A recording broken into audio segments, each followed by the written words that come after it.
आप सबको नमस्कार, शुभ संध्या। सार्थक government job point YouTube channel आप सभी लोगों का हार्दिक स्वागत करता है। चैनल पर नए हैं, चैनल को सब्सक्राइब करके वीडियो को लाइक कर दें, शेयर कर दें, बेल आइकन दबा कर रख लें ताकि आपको नोटिफिकेशन मिल जाए और आप उसे शेयर कर पाएँ। चलिए खबरों की शुरुआत कर लेते हैं। आज शैक्षिक अर्हताओं के क्लियरेंस के लिए एक मीटिंग थी और इस मीटिंग का क्या निष्कर्ष निकला है मैं ये भी बता दूँ। कला विषय को लेकर के ग्रेजुएशन प्लस बीएड पर सहमति लगभग बनती हुई नजर आ रही है। मतलब स्पष्ट है कि जो विद्यार्थी ग्रेजुएट प्लस बीएड होंगे उन विद्यार्थियों को प्रायोरिटी दी जाएगी एलटी ग्रेड की शिक्षक भर्ती में भी और आपके टीजीटी के भी शिक्षक भर्ती में, ठीक है ना।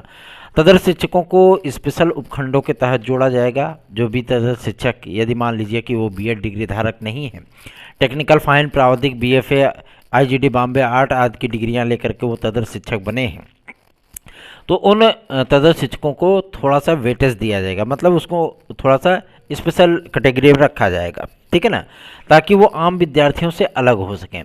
सबसे बड़ा विवाद आपके कला विषय को लेकर के ही था। कला विषय का विवाद समाप्त होते ही अब चीज़ें आपकी आ गई हैं मैथमेटिक्स पे, ठीक है ना।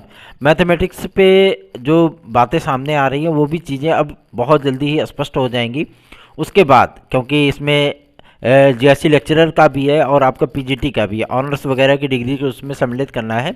इस पे आज अंतिम सहमति नहीं बनी है, लेकिन कल की तारीख में इस पे अंतिम सहमति बनने की पूरी संभावना है, ठीक है। और आज कला विषय को लेकर के भी जो नॉन बीएड स्टूडेंट हैं, जो टेक्निकल फाइन प्रावधिक बीएफए आदि से आते हैं, इन विद्यार्थियों को लोक सेवा आयोग से विचार विमर्श करने के उपरांत एलटी ग्रेड में आवेदन करने का अवसर दिया जाएगा, ठीक है। अगर ऐसी चीज़ें होती हैं तो आपको दो कैटेगरियां देखने के लिए मिलेंगी शैक्षिक अर्हताओं के अंदर, जिसमें एक कैटेगरी आपकी टीजीटी की कला विषय की होगी, दूसरी कैटेगरी आपकी एलटी ग्रेड की कला विषय की होगी, ठीक है। और वहाँ पे प्रायोरिटी ग्रेजुएट प्लस बीएड के विद्यार्थियों को ही प्रोवाइड किया जाएगा, उनको वेटेज दिया जाएगा, उनको जो है आप पे प्रायोरिटी दी जाएगी। अदरवाइज आप सभी लोगों को भी आवेदन करने का मौका मिलेगा, लेकिन आप ग्रेड 2 में होंगे। मान लीजिए कि अगर आपके समकक्ष कोई अंक प्राप्त कर लेता है तो ग्रेजुएट प्लस बीएड डिग्री धारकों को ही प्रायोरिटी मिलेगी, मतलब नौकरी उन्हीं को मिलेगी आपके समान अंक होने के बावजूद भी। इसलिए आप लोगों को डबल मेहनत करनी होगी। मौका तो मिल जाएगा लेकिन मेहनत आपकी दुगनी हो जाएगी।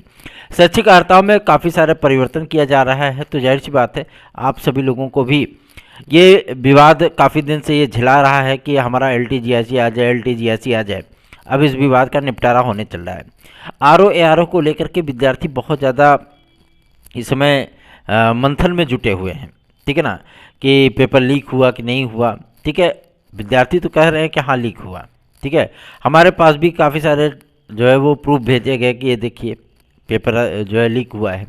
बहुत सारे हमारे भी प्रतियोगी मित्र हैं जिन्होंने प्रेषित किया कि यार देखो जो है चीज़ें लीक हुई हैं, आप भी इस चीज़ के लिए सपोर्ट करिए। तो सबसे बड़ी चीज़ ये होती है कि इस चीज़ों को साबित करना अधिकारी मानने चाहिए ना, चीज़ों को साबित करना भी तो ज़रूरी है। आज लोक सेवा आयोग में जाकर के इस संबंध में हम लोगों ने सचिव महोदय को ज्ञापन दिया और उनसे इस चीज़ के लिए उनका आश्वासन प्राप्त किया कि अगर ऐसी कोई व्यवस्थाएं हैं और यदि पेपर लीक वगैरह हुआ है तो ये पेपर निरस्त किया जाएगा, उन्होंने स्पष्ट किया है। मैं आप सभी लोगों को बता दूं, एलटी ग्रेड और जीएससी प्रवक्ता को लेकर के भी उन्होंने कहा कि शासन से दिशा निर्देश हमें आए हैं और सबसे बड़ी चीज़ यह है कि कला विषय को लेकर के विचार विमर्श जो है वो कल की तारीख में किया जाएगा और इस पर अंतिम सहमति बनाई जाएगी।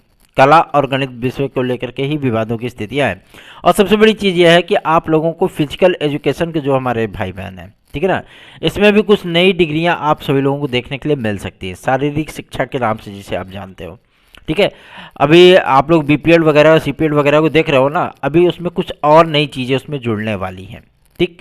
तो कंपटीशन ऑटोमेटिक बढ़ेगा, उसमें कोई दो राय नहीं। एक हमारे भाई ने हमसे पूछा कि भैया आरओ में जो जीएस का लेवल है फिलहाल तो जो मतलब मैं आप सभी लोगों को बताऊं जिस पैटर्न पे ये जीएस का पेपर सेट किया गया है ये ज़्यादा डिफ़िकल्ट नहीं है, सीधे सपाट क्वेश्चन नहीं दिया गया, बात सही है। लेकिन जो विद्यार्थी डीपली पढ़ा है पूरे सिलेबस को आराम से कर ले जाएगा, उसको कोई दिक्कत नहीं होगी, ठीक है ना। और जो हमारे कंपटीशनर भाई बहन होते हैं जो है प्री और मेंस तक लिखते हैं, इंटरव्यू तक जाते हैं, उनके लिए ये पेपर तो बाएं हाथ का खेल है, कोई दिक्कत नहीं है उनको, ठीक है। और मैं आप सभी लोगों को बता दूं, मेरी जानकारी में लगभग मेरे जो मतलब ग्रुप में जो हमारे यार दोस्त मित्र आप बोल सकते हैं, जो विद्यार्थी हैं जिन्होंने पीसीएस वगैरह के मेंस दिए हुए हैं, इंटरव्यू दिए हुए हैं, या जो मतलब यूपीएससी वगैरह में एग्ज़ाम को क्रैक करके मेंस तक पहुँचे हैं। सीपीएफ एक स्टूडेंट हमारा, एक भाई हमारा है, ठीक है ना, मतलब दोस्त है हमारा, तो सीपीएफ उसने क्वालिफाई किया था। तो सबसे बड़ी चीज़ ये है कि मतलब जो हम लोगों ने देखा और जो अभी तक में हम लोगों ने समझा है कि अगर जनरल कैंडिडेट 80 प्लस क्वेश्चन है तो वो आराम से मेंस देगा, उसमें कोई दो राय नहीं है, आराम से मेंस में हो जाएगा उसका। चलिए आगे बढ़ते हैं। फिलहाल तो उन्होंने इस बात को एक्सेप्ट कर लिया कि अगर ऐसी कोई चीज़ें होती हैं तो हम इसकी जांच कराएंगे, और अगर ऐसा कुछ पाया जाता है तो हम पेपर निरस्त करके फिर से परीक्षा करा लेंगे, ठीक है। ये तो हो गया जांच का विषय। अब ये जांच कब होगी, कितनी देर में रिपोर्ट आएगी, पेपर रद्द होगा कि नहीं होगा, फिर से एग्ज़ाम होगा कि नहीं होगा, ये भविष्य के गर्त में छुपा हुआ है, ठीक है।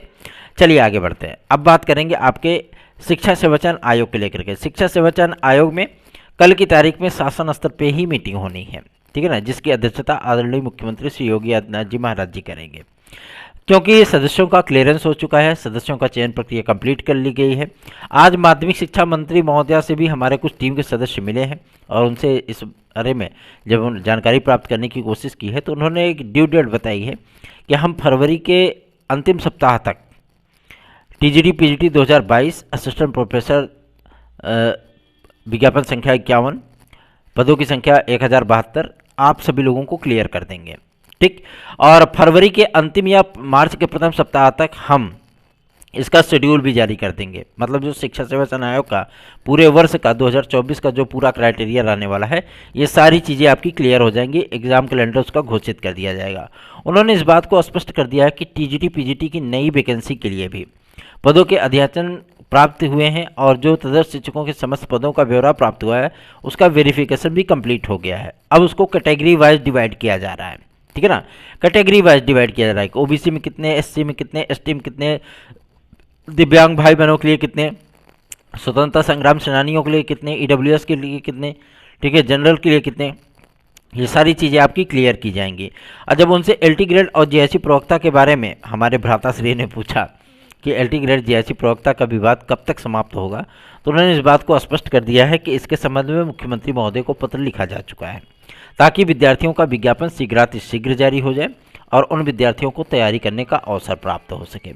आप सभी लोगों को मैं बता दूं, पूरी तन्मयता, पूरी ईमानदारी, पूरी निष्ठा के साथ आप लोगों के लिए हमेशा ही प्रयास किए जाते रहे हैं, इसलिए आप सभी लोग भी चैनल को अधिक से अधिक सपोर्ट करिए, अधिक से अधिक श्रेय दीजिए ताकि हम लोग भी और भी बेहतरीन कार्य कर सकें।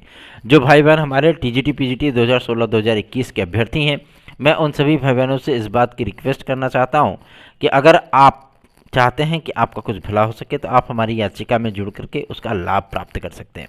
9721411385 इस व्हाट्सएप नंबर पर आप सभी लोग हमसे संपर्क करिए और हमारे साथ जुड़ जाइए। अगर आपको हमारे नोट्स चाहिए तो आप इसी व्हाट्सएप नंबर पे TET C TET super TET TGT PGT LT GIC UP triple SC DSSB BEd entrance exam Bihar शिक्षक भर्ती आदि के नोट्स प्राप्त करके अपनी सफलता को सुनिश्चित बना सकते हैं।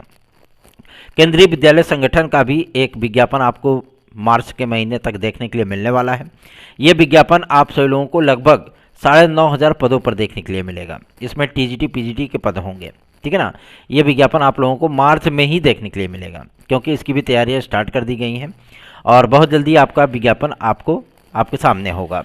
यूपीएसआई के लिए विद्यार्थी हमसे पूछ रहे थे कि भैया यूपीएसआई का विज्ञापन कब तक आ सकता है। मैं आप सभी लोगों को बता दूं, एज रिलैक्सेशन की प्रक्रिया सहित ये विज्ञापन आप सभी लोगों का 25 फरवरी के बाद कभी भी जारी किया जा सकता है। आज इस बात को क्लियर किया गया, ठीक है। यूपी कांस्टेबल के लिए जो हमारे भाई बहन लगे हुए हैं उनको मैं इस बात के लिए आश्वस्त करना चाहता हूँ, आप सभी लोग तैयारियों में अपने जुटे रहिए, अपनी तैयारियों को अंतिम रूप दीजिए, ठीक है। रही बात आपके शिक्षा सेवाचयन आयोग को लेकर के, तो हम लोगों की नज़रें, क्योंकि आज याचिका भी करनी थी एज रिलैक्सेशन के मुद्दे पर, जो प्रतियोगी हमारे भाई संगठन के हैं उनसे लोग से भी वार्ता करने के उपरांत ये सारी चीज़ें स्पष्ट की गई। उन्होंने कहा कैबिनेट मीटिंग देख ली जाए, क्योंकि जब शासन के स्तर पे हम लोगों को आश्वासन मिला है कि हम इस पर रखेंगे, इस मुद्दे को रखेंगे, तो जाहिर सी बात है थोड़ा वेट करने में क्या जाता है, ठीक है। और सारी याचिकाएं हम लोगों की पूरी फुल्ली कंप्लीटेड है और ये सारी चीज़ें देखने के उपरांत आप लोगों के लिए याचिका कर दी जाएगी और इसमें विजय श्री हम सभी लोगों की सुनिश्चित है। हम लोग आप सभी लोगों के 5 वर्ष के लिए पूरे तन्मयता से प्रयासरत हैं और बीएड एकता को लेकर के भी हम लोग कोशिश कर रहे हैं। साथ ही साथ प्राथमिक शिक्षक भर्ती के लिए आज डीएलएड और बीटीसी के कई सारे विद्यार्थियों ने हमसे संपर्क किया कि भैया हम लोगों के लिए भी कुछ करिए और हम लोग भी ताकि पीआरटी की वैकेंसी प्राप्त कर सकें। तो देखिए इसके लिए एकजुटता बहुत ज़रूरी है, ठीक है ना। आप सभी लोग संगठित होइए, हम आपका साथ जरूर देंगे। और बीएड को लेकर के मैं आप सभी लोगों को बता देना चाहता हूँ, संसद के इसी शीत सत्र में ही अगर आप लोग चाहते हैं कि आप लोगों का कुछ भला हो तो आप लोग जुड़िए, चैनल को अधिक से अधिक प्रमोट करिए, अधिक से अधिक सब्सक्राइबर जोड़िए। 9721411385 इस व्हाट्सएप नंबर पर हमसे संपर्क करके आप सभी लोग अपनी प्रतियोगी जीवन की समस्याओं को डिस्कस कर सकते हैं। आप टीजीटी पीजीटी 2016-2021 की हमारी याचिका से जुड़ करके याची लाभ 100% प्राप्त कर सकते हैं। धन्यवाद। आप सभी को शुभ रात्रि। 9721411385 ये व्हाट्सएप नंबर आप लोग अपने मोबाइल फ़ोन में सेव कर लीजिए। धन्यवाद।